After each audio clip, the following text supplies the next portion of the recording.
안녕하세요. 오늘은 열왕기하에 대해서 함께 말씀을 나누고자 합니다. 제목은 남북 왕조의 멸망으로 잡았습니다. 열왕기 상에서는 이제 하나님께서 이스라엘에게 왕을 주시고 사울 왕에서 다윗 왕으로 넘어가고 그 다윗 왕 다음에 이제 솔로몬이 우상을 섬김으로 말미암아 하나님께서는 이제 솔로몬 자체와 그 다음에 이스라엘에게 벌을 주시는데 그 벌이 뭐냐면은 이스라엘이라고 하는 단일 국가를 신정국가 단일국가 하나님께서 만드신 국가거든요. 그 나라를 우리나라 지금처럼 남북으로 찢어버리신 거예요. 그렇게 하고 하나님께서 계속해서 그 남한이 아니죠. 우리나라가 남한이고 남쪽의 유다와 북쪽의 이스라엘에게 역사를 해주신 거거든요. 근데 그 역사를 보면은 남쪽 유다에는 조금 더 선한 왕이 있었지만은 북쪽에 있는 이스라엘에는 단 한 명의 선한 왕이 없었거든요. 그러니까 모두 하나님을 대적하고 우상을 섬기는 왕들로 가득 차 있었어요.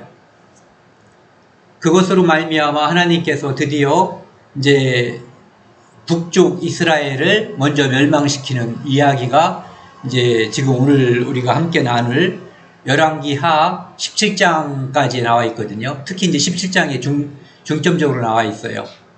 그 다음에 그 후부터는 이제 유다가 어떻게 해서 망했는가. 하나님께서 이스라엘에게 경고를 주시고 권고했지만 그들은 결국 회개하지 않고 멸망의 길로 갔거든요. 그러면 그것을 이제 마음속에 새기고 이제 그런 거 보고 감개나 뭐 이런 말을 하죠. 그것을 교훈으로 삼았어야 되는 건데 교훈으로 삼지 않고 북쪽 이스라엘이 했었던 그 행동들, 우상을 섬기고 하나님을 떠나는 것, 그것을 계속 했거든요. 그렇기 때문에 결국은 남쪽 유다도 망하게 되는 것. 그것이 이제 이 열왕기하 24, 25장에 나와 있거든요. 그래서 결국은 하나님의 신정국가였던 남쪽 유다와 북쪽 이스라엘, 이 두 나라가 BC 722년 북쪽 이스라엘이 망하고 BC 605년에 이제 바벨론이 침공하고 597년 BC 또 한 번 침공하고 그 다음에 세 번째 침공한 BC 586년에 드디어 완전히 망해버리는 결과를 갖게 되거든요. 그래서 오늘은 그들이 왜 망했는가 이거에 대해서 이제 주로 살펴보려고 합니다. 한 나라가 망하려면은 많은 이유가 있을 거예요. 그런데 이 열왕기에서는 그 두 나라 북쪽에 있는 이스라엘과 남쪽에 있는 유다가 망한 이유를 딱 한 가지로 진단하고 있거든요. 그것은 하나님을 떠났기 때문이다. 그리고 우상을 섬겼기 때문이다. 이렇게 말씀하시는 거예요. 국방을 튼튼히 하지 않은 이유도 아니고 그 다음에 이웃 국가와의 외교를 잘못했기 때문도 아니고 단지 하나님을 떠나서 우상을 섬겼기 때문에 망했다라고 말씀하시거든요. 그들에게 수없이 많은 기회를 주셨지만 그들은 돌이키지 않았고 결국은 멸망하는 길로 달려갔다 하는 것이 열왕기상, 열왕기하, 즉 열왕기서의 주제가 바로 그런 거예요. 이 열왕기하를 보면은 여기 제가 이제 중심되는 성경 구절을 뽑아놓은 것이 열왕기하 17장 22절에서 23절 말씀. 이 말씀은 제가 읽겠습니다. 이스라엘 자손이 여로보암이 행한 모든 죄를 따라 행하여 거기서 떠나지 아니하므로 여호와께서 그의 종 모든 선지자를 통하여 하신 말씀대로 드디어 이스라엘을 그 앞에서 내쫓으신지라. 이스라엘이 고향에서 아수르에 사로잡혀 가서 오늘까지 이르렀더라. 여기 보시면은 이스라엘 자손이 여로보암이 행한 모든 죄를 따라 행하여 이렇게 되어 있거든요. 여로보암은 누구냐면은 솔로몬이 범죄함으로 인해서 하나님께서 솔로몬의 아들인 르호보암에게 이제 두 지파, 유다 지파와 베냐민 지파를 주고 그 다음에 10개 지파를 주었던 솔로몬 밑에서 있었던 장군 이름이에요. 장수였죠. 그런데 하나님의 은혜로 말미암아 그는 북쪽 이스라엘의 왕이 된 거예요. 그런데 여기 보시면은 여로보암이 행한 모든 죄를 따라 행하여 이렇게 되어 있어요. 그가 하나님의 은혜로 왕이 되었지만 그는 마치 하나님을 들어도 못 본 사람처럼 원래부터 우상을 섬겼던 사람인 것처럼 우상을 섬겨버렸어요. 그래서 이 열왕기 상과 열왕기 하에 보면은 이 세 가지 용어를 이렇게 알아두시면은 읽는데 굉장히 편해요. 첫 번째가 여로보암이 행한 길을 따라서 또는 여로보암이 행한 모든 죄를 따라 행하여, 이것은 하나님을 떠나서 우상을 섬겼다는 얘기예요. 그 다음에 또 하나는 아합의 길로 행하여, 이것도 역시 똑같은 뜻이에요. 사람 이름만 바뀌었지 여로보암에서 아합으로 바뀌었을 뿐이거든요.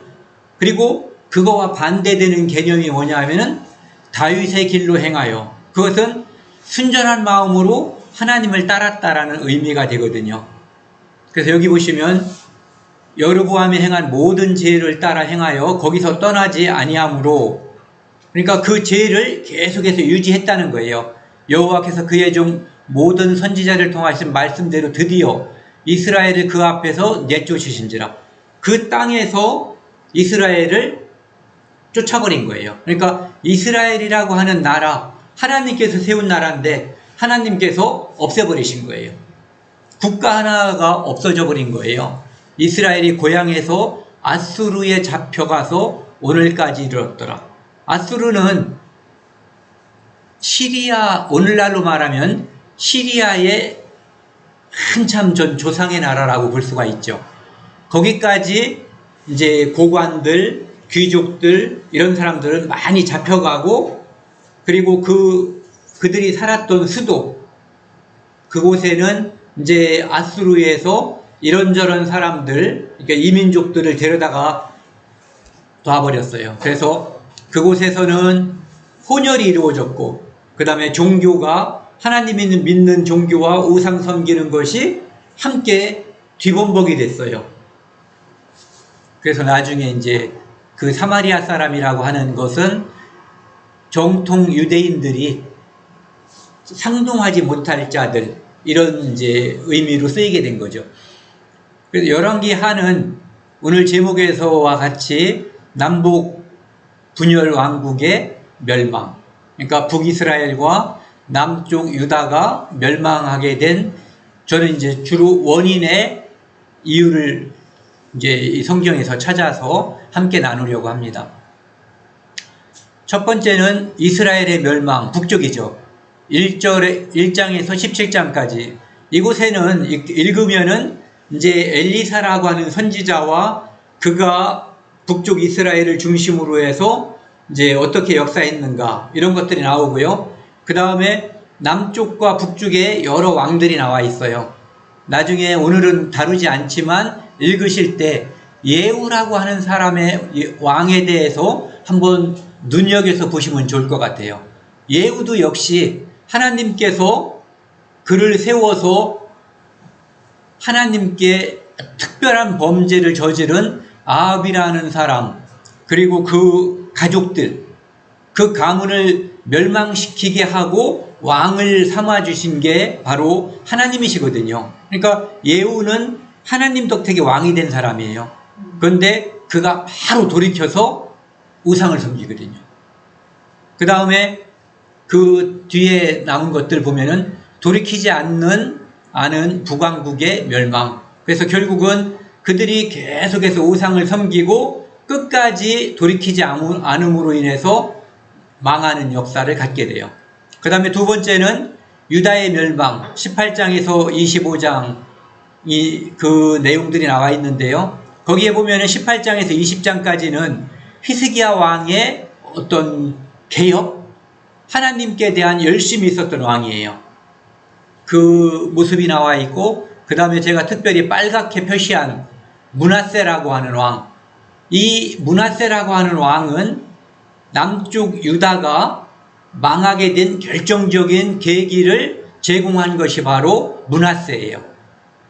그 다음에 요시야는 므낫세의 손자거든요. 종교개혁을 통해서 하나님께 아주 많이 접근했었던, 전에도 없었고 후에도 없었다라는 표현을 쓸 만큼 그는 하나님께 나아갔던 왕이었어요. 그럼에도 불구하고 므낫세의 범죄로 말미암아 하나님께서는 남쪽 유다를 멸망시키기로 한 그 뜻에서는 돌이키지 않으셨어요. 그리고 요시야의 아들들, 여기 보시면 여호아스, 여호아김, 시드기야가 나와 있고요. 그 다음에 여호야김의 아들인 여호야긴이 나와 있어요. 여기 나와 있는 1차, 2차, 3차라고 쓴 것은 남쪽에 있는 유다가 망하는 그 전쟁, 그 위에 있는 바벨론이 쳐들어오는데 여호야김 때 첫 번째로 쳐들어오고, 그게 이제 606년이죠. 그 다음에 여호야긴 때 쳐들어오는 BC 597년, 그 다음에 BC 586년 3차, 그것 통해서 이제 유다가 망하게 되고, 유다는 왕족과 귀족들, 쓸만한 사람들이 다 바벨론으로 포로가 되는 그 장면이 24, 25장에 나와 있어요. 그래서 하나님께서 세운 그 나라가 이렇게 이스라엘과 유다로 나누어졌고, 그리고 끝내는 이방 민족을 통해서 하나님께서 그들을 치시고, 그리고 그 나라들이 다 멸망에 이르는 그 과정이 열왕기 하에 나와 있습니다.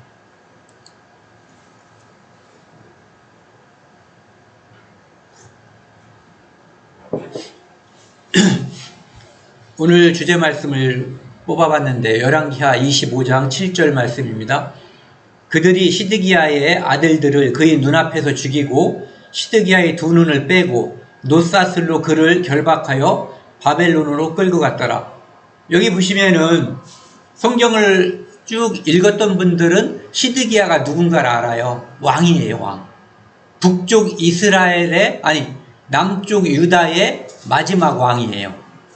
근데 왕은 이 땅에서 가장 존귀한 자잖아요. 누구나 다 그 앞에서 머리를 조아리거나 무릎을 꿇어야 되는 높은 자리에 있는 사람이거든요. 그런데 시드기야의 아들들을 그의 눈앞에서 죽이고 시드기야의 두 눈을 빼고 노사슬로 결박해서 바벨론으로 끌고 가버린 거예요. 그러니까 하나님께서 유다로 하여금 돌이키기를 바랬지만은 그들은 끝까지 돌이키지 않고 하나님께서 그들에게 하지 말라고 한 짓을 정말 골라서 했다고 보면 될 정도로다가 그런 모습을 보였거든요. 지금 나와 있는 이 장면들은 그 나중에 거기를 한번 같이 읽어보시면 좋아요. 예레미야 선지자가 계속해서 그 나라가 망할 것, 그리고 망하더라도 바벨론에게 순종하면 죽진 않을 것, 이런 것들을 계속해서 하나님의 뜻이 어디에 있는가를 알려주셨거든요. 그런데 그들은 끝까지 그런 말을, 하나님께서 받은 말을 하는 예레미야를 괴롭혔고 목숨으로 위협했고, 그러면서 끝까지 회개하지 않고 돌이키지 않았거든요. 그것으로 말미암아 가장 고귀했던 그 왕이 가장 천한 모습으로, 가장 험한 모습으로 전락하는 그런 모습을 볼 수가 있거든요. 그래서 제가 자주 인용했었지만은 하나님을, 여호와를 대적하는 자는 산산이 깨어질 거라는 그 말씀이 모든 사람들에게 적용이 되는 거거든요. 먼저 이제 아까도 그 대략적인 것에서 살펴봤지만 북쪽 이스라엘이 망하는 장면을 먼저 살펴보고요. 그 다음에 남쪽 유다의 멸망하는 장면을 이제 각각 살펴보도록 하겠습니다.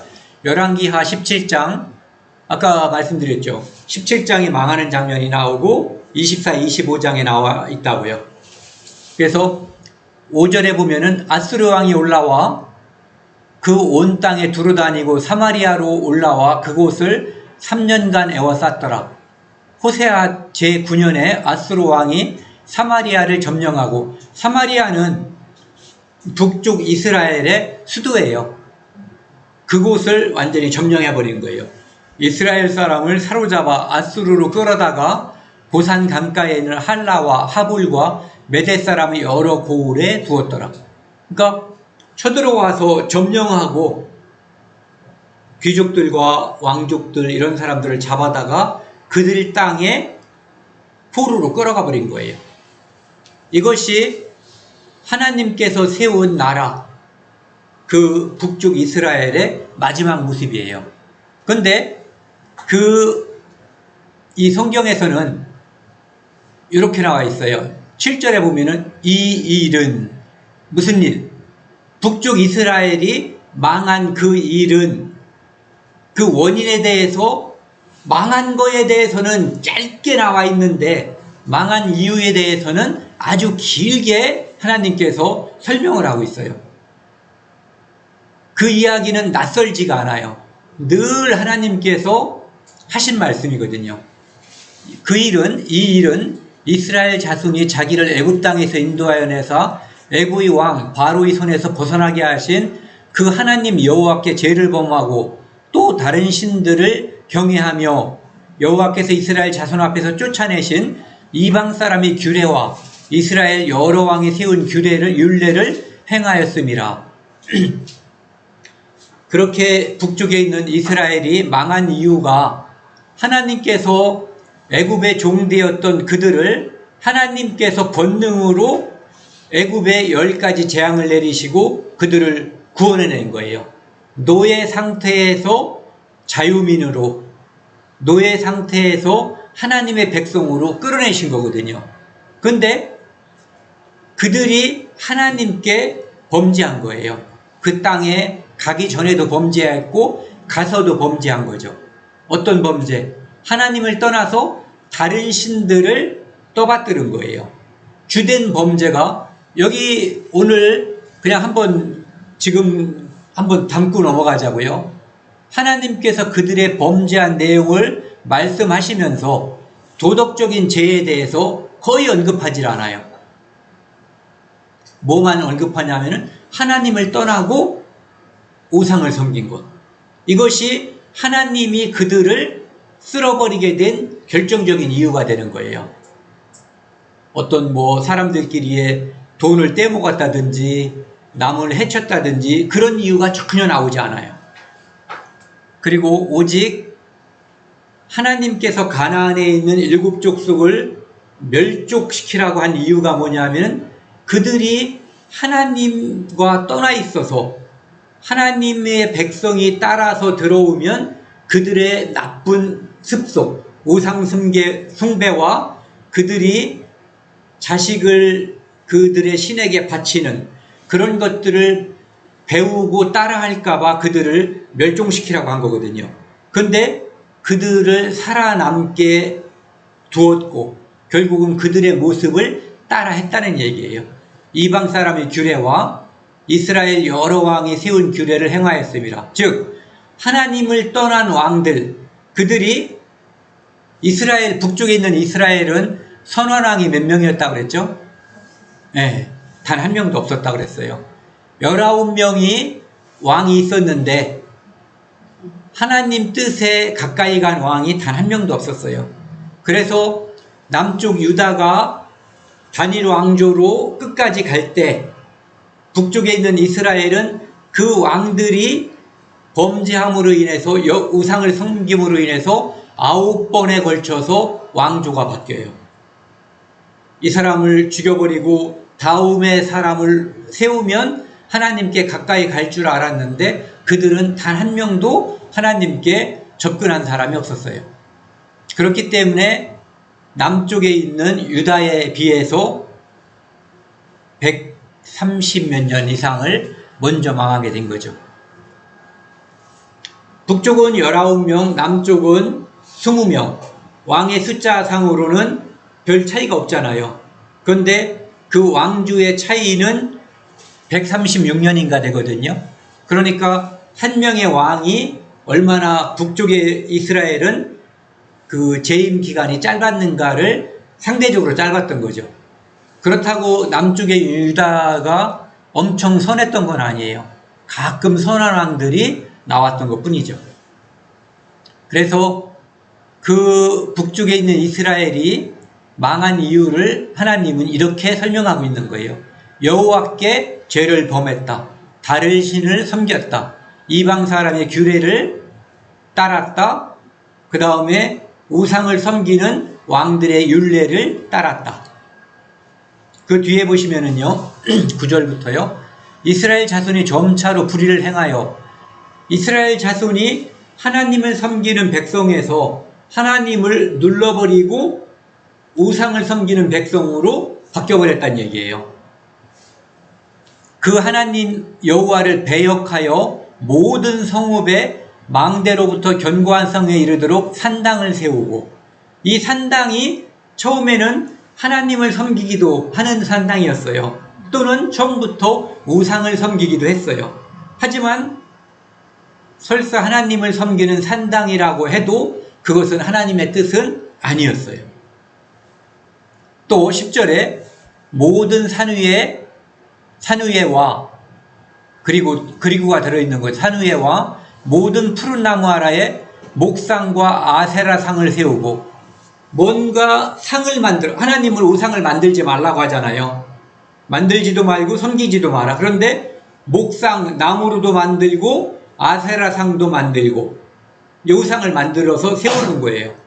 11절, 또 여호와께서 그들 앞에서 물리치신 이방 사람 같이 그곳 모든 산당에서 분향하며 또 악을 행하여 여호와를 경노하게 하였으며, 그곳에서 그들이 한 것은 하나님을 경노하게 한 거예요.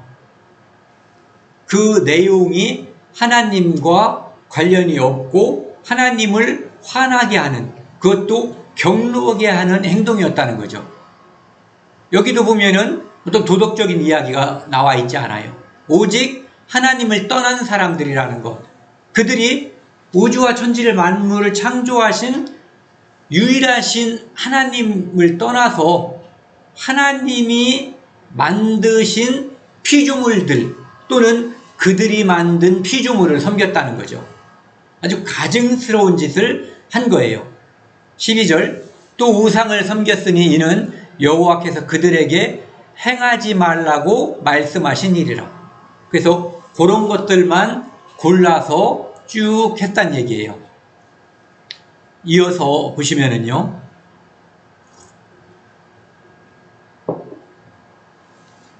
아까도 말씀드렸지만 망한 이야기는 짧게 나와 있는데 망한 원인은 이렇게 길게 하나님께서 설명하고 있어요.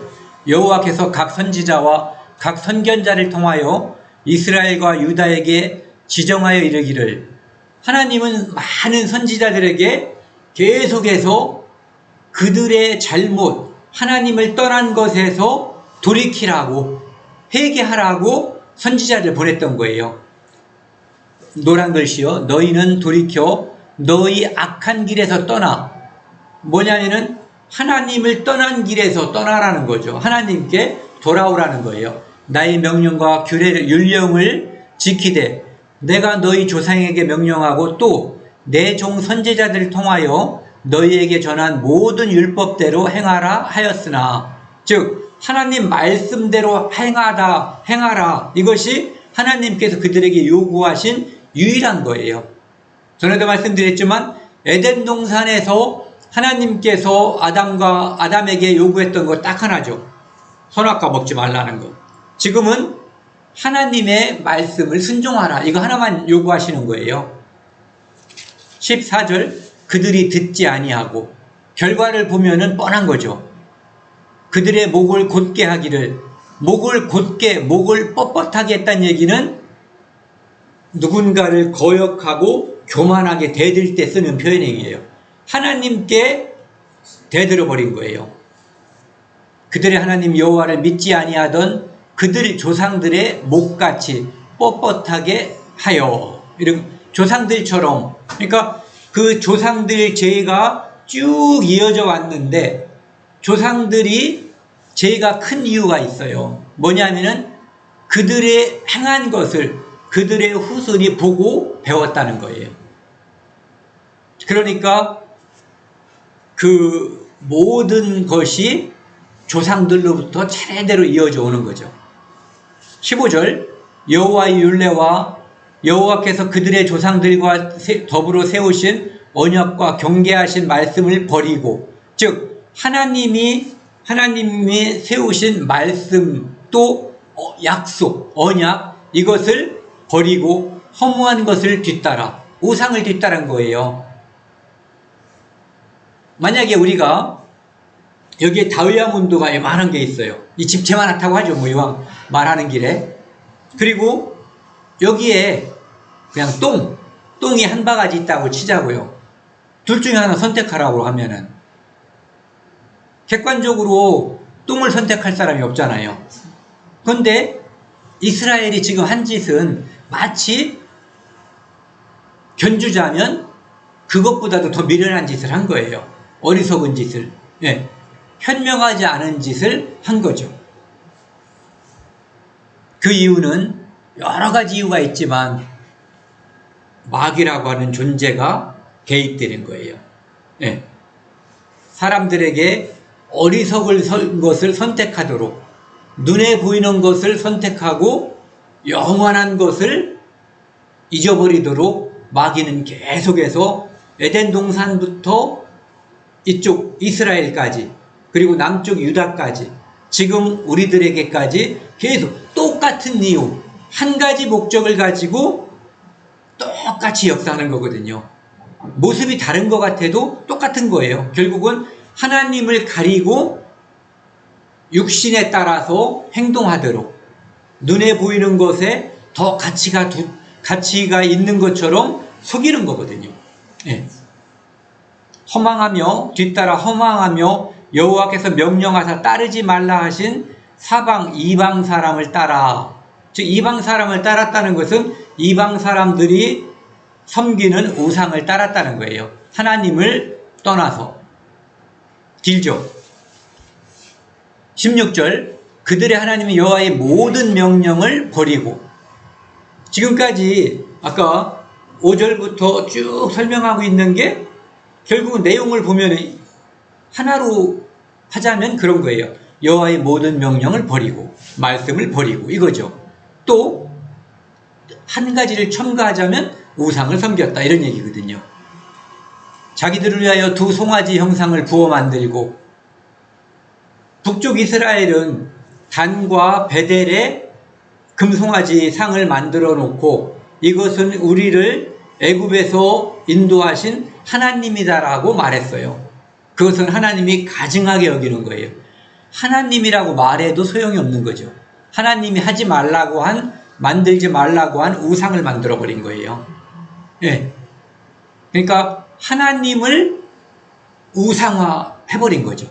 오늘날도 하나님을 우상화하는 경우가 많아요.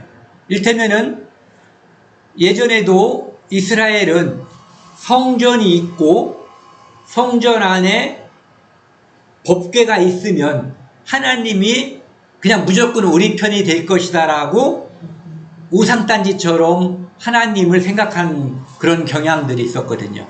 하지만 그것은 그들이 하나님의 이름 또는 성전 또는 법궤를 우상화한 거예요. 예.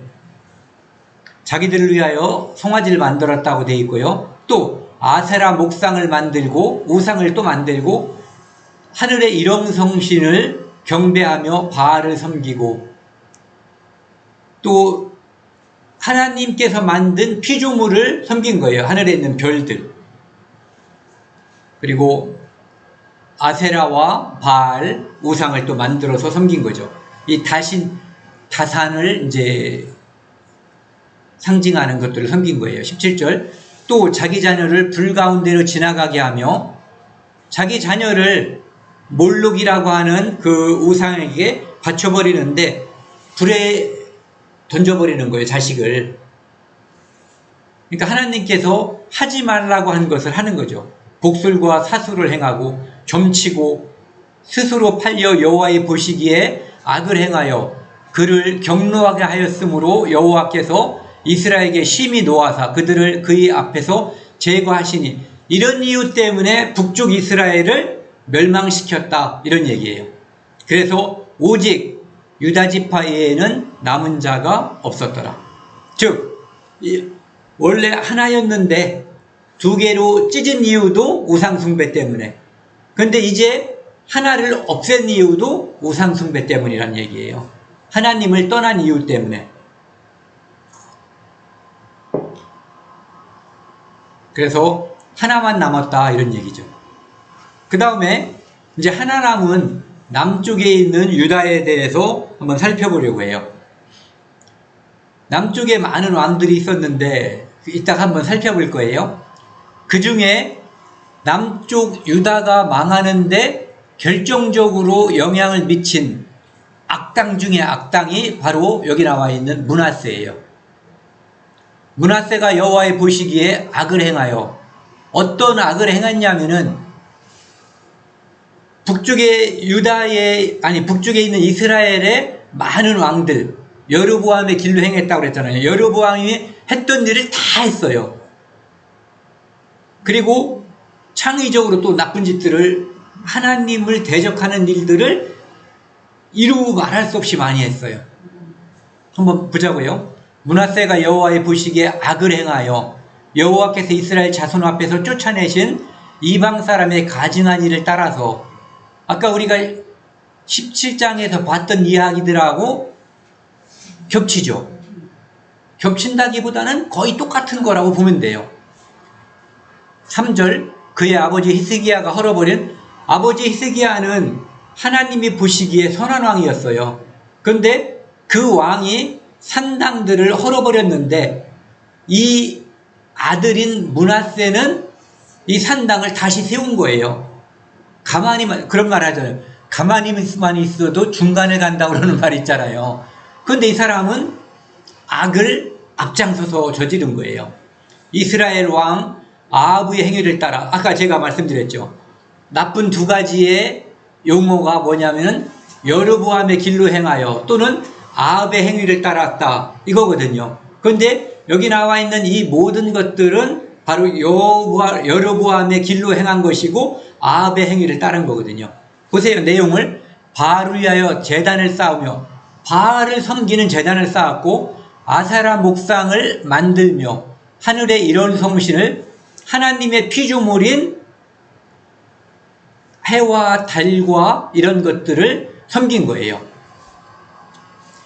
4절, 여호와께서 전에 이르시기를 내가 내 이름을 예루살렘에 두르라 하신 여호와의 성전에 제단을 쌓고, 하나님을 섬기는 예루살렘에 있는 이 성전에 우상을 섬기는 제단을 쌓아버린 거예요.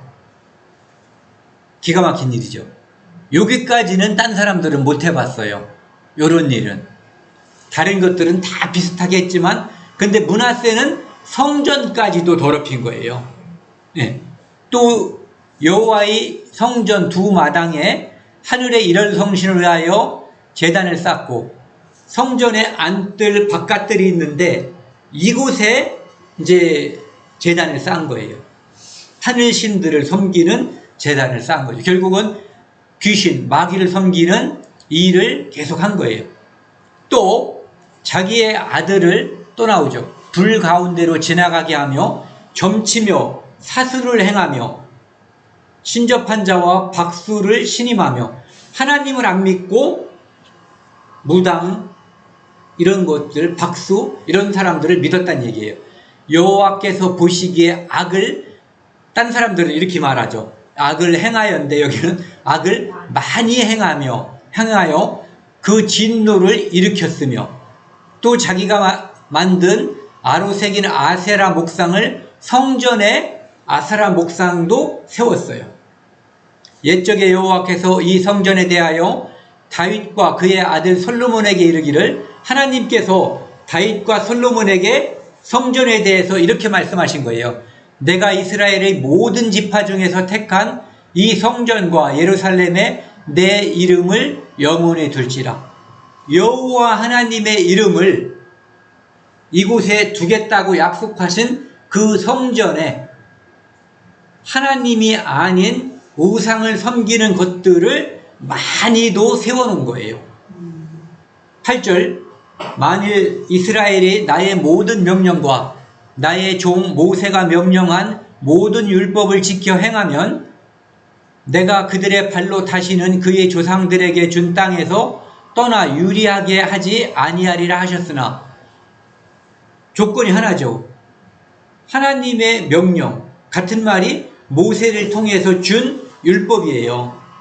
그것을 지키면 하나님께서 주신 젖과 꿀이 흐르는 가나안 땅에서 쫓겨나서 여기저기 떠돌지 않게 하겠다라고 하나님이 약속하셨는데, 하였으나죠.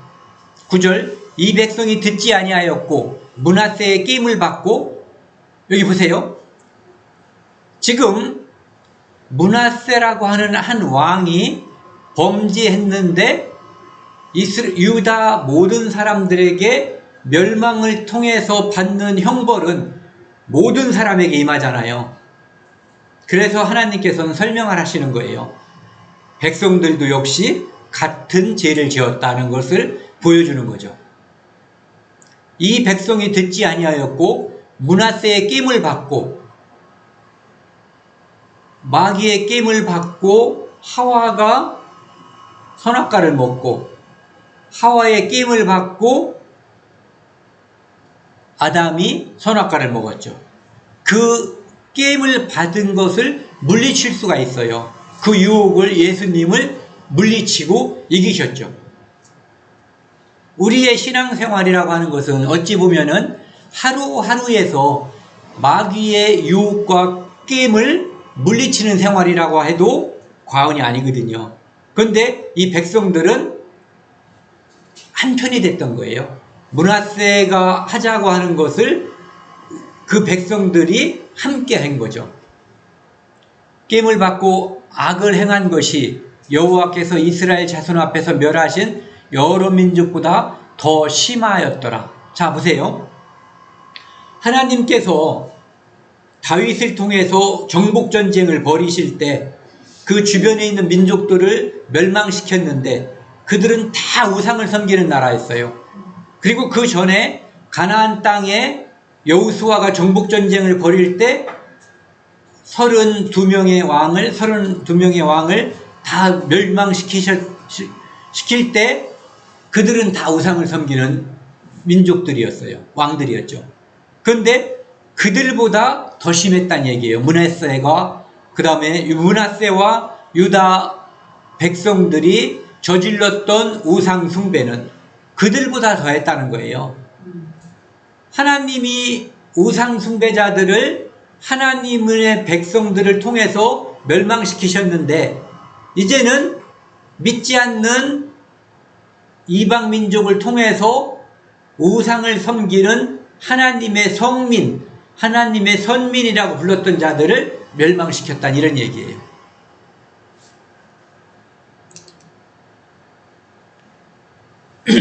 (11절) 유다왕 므낫세가 이 가증한 일과 악을 행함이 이전에 있었던 아모리 사람들 행위보다 더욱 심하였고, 아모리 사람은 가나안 땅에 있었던 원주민이에요. 그런데 그 사람들의 가증함보다, 우상 숭배와 악행들보다 더 심했다는 얘기예요. 또 그들의 우상으로 유다를 범죄하게 하였도다. 유다라고 하는 한 나라 또는 민족이 온통 우상을 섬기게 된 동기가 바로 므낫세였다는 거죠. 장려한 거예요. 심지어 아까 말씀드린 것처럼 성전에까지 우상을 세워버렸어요. 12절 그러므로 이스라엘 하나님 여호와가 말하노라, 내가 이제 예루살렘과 유다에 재앙을 내리리니 듣는 자마다 두 귀가 울리리라.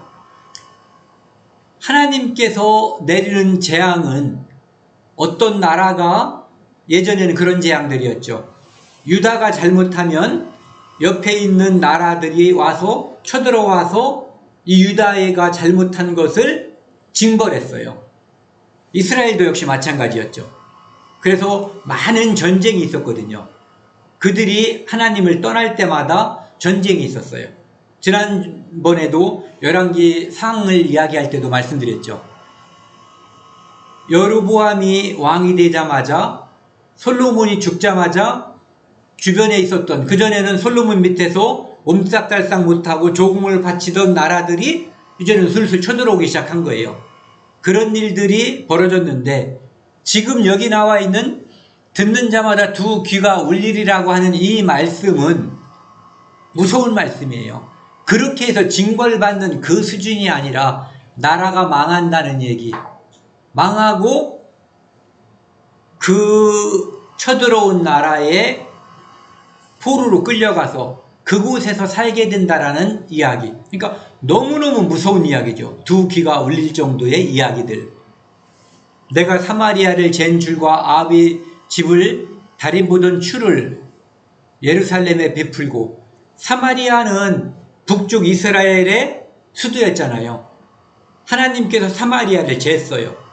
이 사람들이 죄가 얼마나 많은가 잰 줄. 그러니까 자라고 보면 되죠. 그 사람들의 죄를 크기를 달아본 거예요. 마치 저울에 그들의 죄를 달아봤던 것처럼, 벨사살 왕 때 이렇게 달아본 것처럼 지금 본 거예요. 그 다음에 아합의 집에 다림 보던 추. 이것은 뭐냐? 다림이라고 하는 것은 옆으로 얼만큼 되는지, 세로로 수직인지 이것을 달아보는 거예요. 그래서 다림줄 하면은 길이가 얼마인지 알아보는 거고, 다림추라고 하면은 이것이 수직으로 집 지을 때 잘 서 있는지 알아보는 거거든요. 그러니까 하나님이 볼 때 이 사마리아와 아합이 하나님의 뜻에 합당한가를 알아봤더니 엉망이었기 때문에 멸망시키셨잖아요. 그것처럼 밑에 있는 예루살렘, 즉 유다도 한번 확인해 본다는 얘기예요. 예루살렘에 베풀고, 또 사람이 그릇을 씻어 엎음같이 이것을 깨끗이 씻어가지고 딱 엎어버리면 그 안에 있었던 모든 것이 다 없어져 버리는 거죠. 깨끗하게. 즉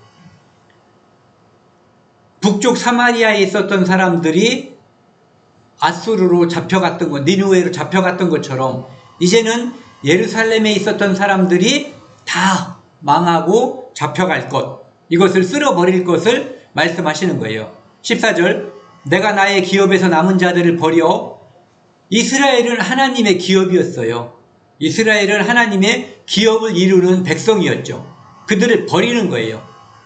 그들의 원수의 손에 넘긴즉, 즉 이번에는 북쪽 이스라엘은 아수르를 통해서, 남쪽 유다는 바벨론을 통해서 이제 넘어가 버리는 거거든요. 그들이 그 모든 원수에게 노략거리와 법탈거리가 되리니, 와서 심지어는 그들이 섬기고 그들이 우상처럼 생각했던 성전, 성물들, 이런 것까지 다 노략이 되고 겁탈이 되는 그런 것들이 보여지는 거죠. 성소가 침범당하는 거예요. 그래서 겁탈된다는 표현을 쓴 거예요. 이는 여호와께서 애굽에서 나온 그의 조상 때부터 오늘까지 내가 보기에 악을 행하여 나의 진노를 일으켰음이라 하셨더라. 약간의 하나님의 보시기에 선한 왕들이 있었던 것은 사실이에요. 다윗이라든지 초기 솔로몬이라든지 또 몇 명의 왕들이 있었거든요. 그런데 일반적으로 쭉 악이 물흐름처럼 쭉 흘러왔던 거죠.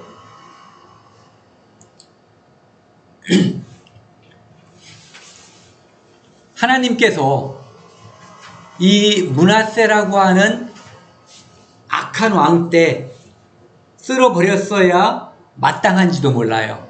그런데 하나님께서 참으신 이유가 바로 이 요시야라고 하는 왕이 등장하기 때문인 것 같아요. 이 요시야라고 하는 왕은 하나님께서 전에도 후에도 이렇게 하나님을 섬기는 왕이 없었다라고 극찬을 한 그런 왕이에요. 그런데도 불구하고 하나님께서 므낫세 때문에 유다를 멸망하기로 한 그 뜻, 그것은 돌이키지 않는다고 했어요. 그만큼 하나님의 진노가 사무쳤던 거예요. 왜? 성전까지도 더럽혔기 때문이죠. 요시야가 여호와 보시기에 정직히 행하여 그의 조상 다윗의 길로 행하고 좌우로 치우치지 아니하였더라. 이것이 바로 하나님께서 요시야를 칭찬했던 이제 첫 번째예요. 다윗의 길로 행했다. 17절에 보면은요, 껑충 뛰어가지고 이는 이 백성이 이 요시야 때 종교개혁을 하게 되는데요. 뭐 지금으로 말하니까 종교개혁인데 하나님의 말씀으로 돌아가는 일을 벌였던 거예요. 그 계기가 뭐냐면은 성전을 보수하다가 그곳에서 율법책을 발견한 거예요. 그것은 아마도 모세오경이었을 거예요. 어떤 사람은 신명기라고 하는데 뭐 신명기라고 하는 예전에는 모세오경이 한 권이었다고 하니까 모세오경이었을 가능성이 저는 더 크다고 보거든요. 그것을 보고서 이제 이것이 무슨 의미인가 여호와 하나님께 여쭙기 위해서 이제 선지자에게 갔더니 그 당시에 있었던 여자 선지자 훌라라고 하는 선지자가 그 의미에 대해서 하나님의 뜻을 받들어서 이제 왕과 제사장과 장로들과 그 나라의 지도자들에게 이제 설명해 주는 장면이에요. 이는 이 백성이 나를 버리고 다른 신에게 분향하며 그들의 신의 손의 모든 행위로 나를 경노하게 하였음이라. 그러므로 내가 이곳을 향하여 내린 진노가 꺼지지 아니하리라 하라 하셨느니라. 그러니까 하나님께서 이 땅을 진노하게 한 그것은 돌이키지 않는다는 거거든요. 18절에 너희를 보내 여호와께 묻게 한 유다왕, 즉 요시야죠. 요시야에게는 너희가 이렇게 말하라. 요시야에게는 요 말을 전해줘라, 이런 얘기예요. 이스라엘의 하나님 여호와가 이같이 말씀하셨느니라. 내가 들은 말에 대하여는 내가 이곳과 주민들에 대하여 빈터가 되고, 이미 말씀하셨잖아요. 망할 거라고. 빈터가 되고 저주가 되리라 한 말을 내가 듣고 마음에 부드러워져서 여호와 앞 곧 내 앞에서 겸비하여 옷을 찢고 통곡함으로, 하나님께서 유다가 망하고 빈터가 된다는 저주함, 그 소리를 듣고 하나님 앞에서 겸비한 거예요. 무릎 꿇고 회개한 거죠. 이 왕이 통곡하였으므로, 옷을 찢고 통곡하였으므로, 회개하였으므로 나도 내 말을 듣노라 여호와가 말하였노라. 즉 하나님께서 요시야로 인해서 뭔가 전해줄 말이 있다는 거예요. 20절 그러므로 내가 너로 너희 조상들에게 돌아가서 평안히 묘실로 들어가게 하리니 내가 이곳에 내리는 모든 재앙을 내 눈이 보지 아니하리라. 즉 요시야에게 한 가지 선물을 주는데 그것은 나라가 망하는 그 비참한 꼴, 여호와의 성전과 성소가 회파되는 그 모습은 보지 않게 하고 그 조상들이 들어갔던 묘시에 들어가게 하는 그 정도의 선물을 주겠다라고 하나님께서 약속을 해주시는 거예요. 그 외에 어떠한 돌이킴이 없는 거예요. 즉 완전히 예루살렘을 회파하고 성전을 쓸어버릴 것에 대해서 하나님은 후퇴가 없어요. 비록 요시야가 하나님께 얼마나 열심히 있었는지 이 성경에 보면은 자세히 나와 있거든요. 전에 우리가 열왕기 상을 할 때 여로보암 때에 여로보암이 제사를 지낼 때 어떤 젊은 선지자가 그때 나타나서 나중에 이제 요시야라는 왕이 나타나서 우상을 숭배하던 제사장들을 죽이고 그들의 해골을 태워버릴 것을 이야기하잖아요. 이 요시야가 바로 그때 예언된 그 요시야거든요. 그렇게 해서 수많은 그때까지 잘못되어 온 것들을 많이 개선함에도 불구하고 하나님의 뜻이 돌이켜지지 않는 거예요. 그리고 요시야가 참 저는 이 성경을 읽으면서 우리가 정말 조심하고 많이 생각을 해야지 된다는 것이 내 믿음도 엄청 중요해요. 그런데 그거 못지않게 더 중요한 것이 뭐냐면은 내 가족과 내 자식들 믿음. 어떤 왕이 그렇게 훌륭했는데 그 자식들은 바로 악행하는 그런 자식들을 수도 없이 봐요. 거꾸로 있는 왕도 물론 있어요. 그래서 요시야의 자식들과 손자들이 이제 요시야가 죽고 나서 유다의 마지막을 치달을 때까지 왕이 되는데 그들은 모두 악한 왕이었어요. 당연히 그 악함 속에서 유다가 멸망하게 되는 거죠. 여기 보시면요. 요것이 여기 보시면 이스라엘 다니엘 왕국이었을 때의 이스라엘의 지도예요. 그러니까 다윗 왕과 솔로몬 때 이제 모습이라고 보면 되는 거죠. 그런데 이것이 옆에 보면은 여기 뭐 아몬, 모압, 에돔, 그 다음 요건 뭐예요? 아람인? 이게 우리 성경이 있는 말로 하면은 아몬이 아니라 뭐지? 갑자기 생각이 안 나는 게 있어. 이따 생각나면 말씀드릴게요. 여기 보시면 이것은 지난주에 보여드렸던 그 그림이에요. 이렇게 범죄함으로 말미암아 남북으로 나라가 찢어진 거예요. 그리고 단과 베델에 금송아지를 하나씩 설치하고 우상을 섬겼던 거죠. 하나님을 빙자해서 우상을 섬긴 거예요. 여기 보시면은 왼쪽은 유다의 나라고 오른쪽은 이스라엘 나라예요.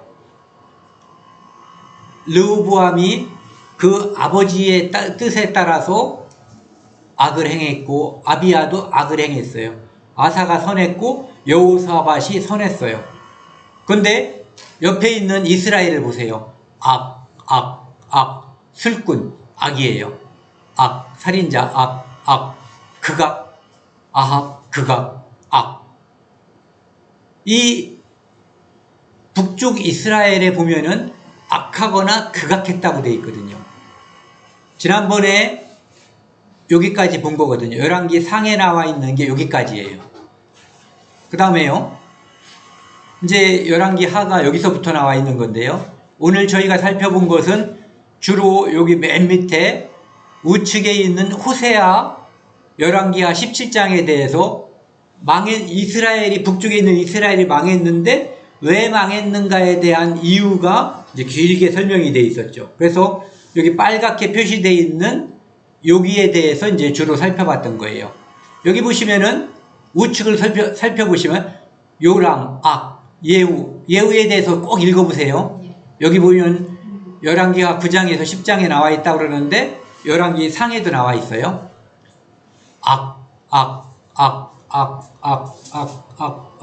악을 쓰다가 다 망해버렸던 것처럼 보이죠. 그 다음에 좌측에 있는 유다, 남쪽 유다는 가끔 이 아달랴라고 하는 세 번째 나와 있는 아달랴라고 하는 것은 이제 여자 왕이었는데 유다의 모든 왕자들을 싹 죽여버리려고 했었어요. 네.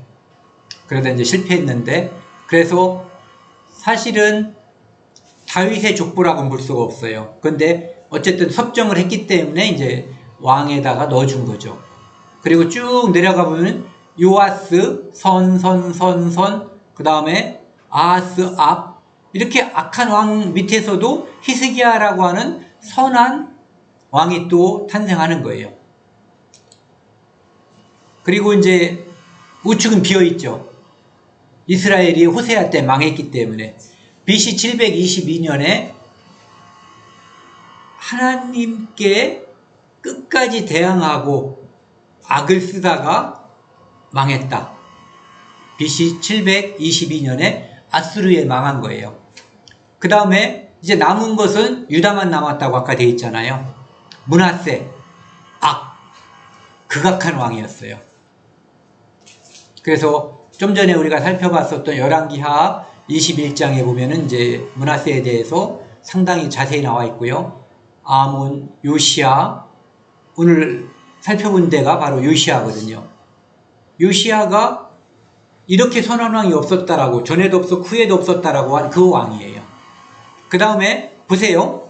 요시야의 아들 여호아스, 요시야의 아들 여호야김, 요시야의 손자 여호야김의 아들 여호야긴, 요시야의 아들 시드기야, 그래서 이 악으로 쭉 이어진 이 유다 왕조가, 이 악이라는 것은 결국은 아까 말씀드린 것처럼 여호와를 떠났고 우상을 섬겼다라고 하는 측면에서의 악이 훨씬 강한 거예요. 이 사람들의 인간관계에 대한 설명이나 해석이 아니에요. 판단은 첫날 말씀, 열왕기 상할 때 말씀드렸던 것처럼 하나님께서 보셨던, 그러니까 신명기적인 관점에서 봤을 때 그가 선한 왕이었는가 악한 왕이었는가는 하나님을 섬겼는가 우상을 섬겼는가에 초점이 주어져 있는 거예요. 그리고 그 나라가 성할 것인가 악할 것인가도 그 측면에서 바라보는 것이 더 이롭다는 거죠. 열왕기하 23장 25절에서 27절에 보면은요, 요시아와 같이 마음을 다하여 뜻을 다하며 힘을 다하여 모세의 모든 율법을 따라 여호와께로 돌이킨 왕은 요시아 전에도 없었고 후에도 그와 같은 자가 없었더라. 극찬이죠. 네. 그러나 여호와께서 유다를 향하여 내리신 그 크게 타오르신 진노를 돌이키지 아니하셨으니 이는 므낫세가 여호와를 경노하게 한 그 모든 경노 때문이라. 그러니까 유다가 망한 이유는 결국은 많은 이유가 있지만 결정적인 계기는 므낫세라는 거예요. 27절 여호와께서 이르시되 내가 이스라엘을 물리친 것 같이 이스라엘을 멸망시키고 아수르의 수도인 니느웨의 포로로 잡혀가게 한 것 같이 유다도 내 앞에서 물리치며 내가 택한 이 성 예루살렘과 내 이름을 거기에 두리라 한 이 성전을 버리리라 하셨더라. 그들은 하나님께서 이 성전에 내 이름을 둔다고 했기 때문에 성전만 가지고 있으면, 성소만 지키고 있으면,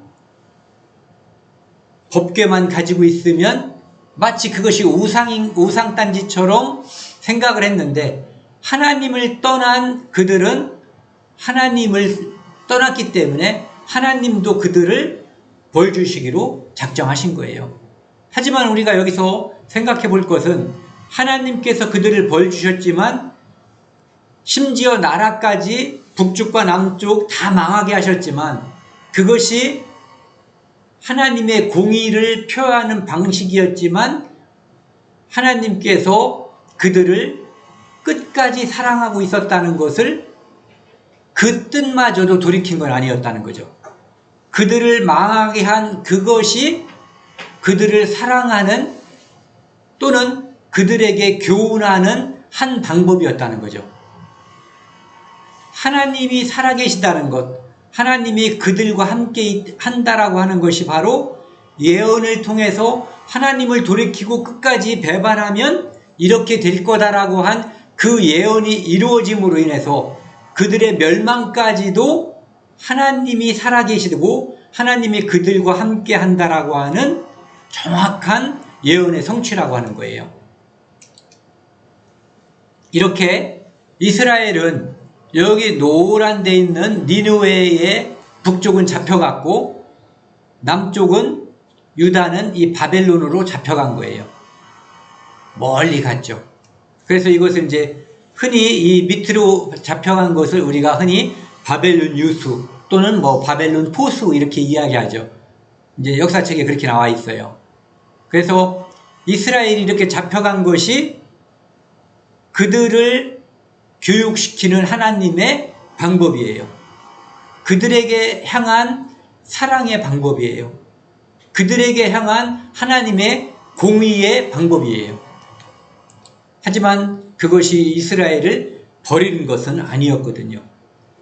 그래서 바벨론으로 비록 끌려갔지만 하나님께서는 그곳에서 우리가 알고 있는 다니엘을 통해서 하나님께서는 이스라엘 민족에게 북쪽 이스라엘과 남쪽 유다의 국가에 역사하신 것처럼 보였지만 이제는 국가는 사라졌지만 이스라엘 민족에게 역사하시고 있다는 것을 끊임없이 보여주셨거든요. 다니엘을 통해서. 그리고 에스더를 통해서 바벨론을 멸망시킨 페르시아에 또 역사하고 있는 하나님의 백성에게 역사하고 있는 하나님을 보여주신 거거든요. 그렇게 하나님의 역사가 계속 이어져서 결국은 그 백성이 고레스 때에 계속해서 1차, 2차, 3차를 통해서 그 땅으로 돌아오게 되고 그 예언도 성취가 되었고요. 우리 시대는 이미. 그리고 그 땅에 하나님께서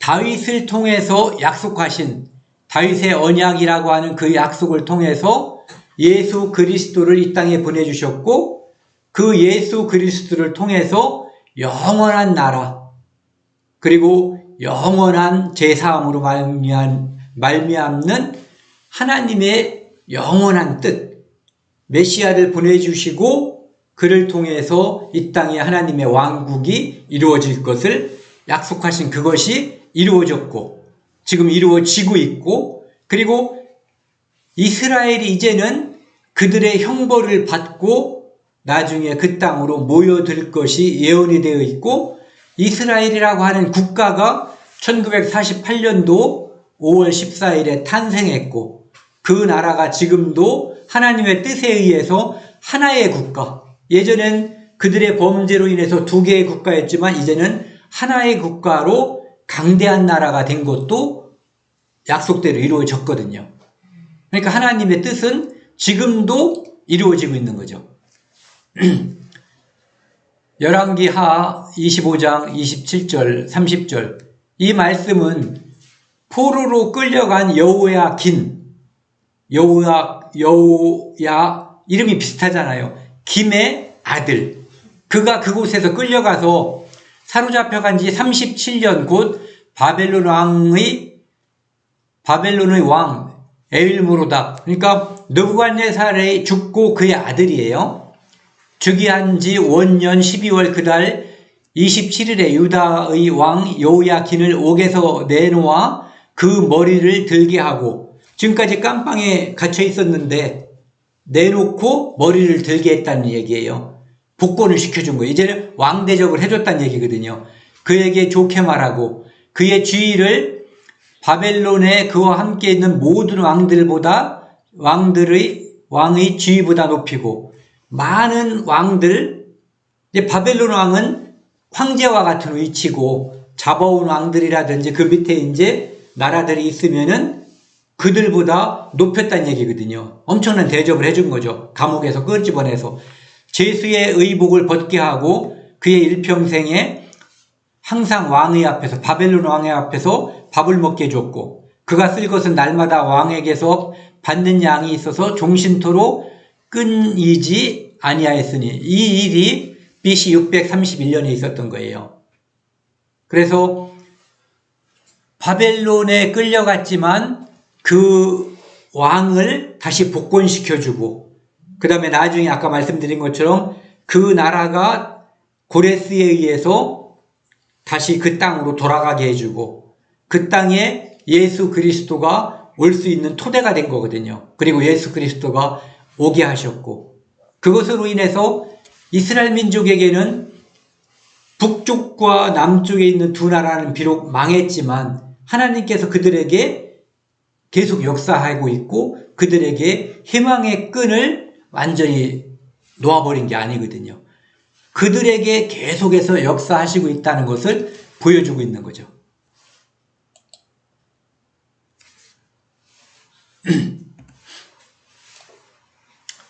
여기를 읽고 넘어가겠습니다. 신명기 7장 2절에서 5절이요.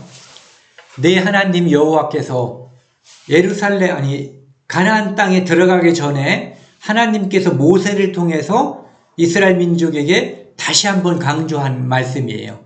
내 하나님 여호와께서 그들을 내게 넘겨, 가나안 족속들이죠, 원주민들 치게 하시리니 그때 너는 그들을 진멸할 것이라. 하나님께서 그들을 진멸하게 해주시는 거예요. 그들과 어떤 약속도 하지 말 것이요 그들을 불쌍히 여기지도 말 것이며, 이게 하나님의 명령이에요. 그것은 그들이 우상 숭배에 빠져 있고 그들의 인간적인 악함이 극에 달했기 때문에 하나님의 백성을 통해서 우상을 섬기는 그들을 하나님이 멸망시키기로 작정해 버리신 거예요. 또 그들과 혼인하지도 말지니 네 딸을 그들의 아들에게 주지 말 것이요 그들의 딸도 네 며느리로 삼지 말 것은, 이것을 많이 한 것이 솔로몬이죠. 그리고 그 뒤에 많은 왕들이 계속 한 거예요.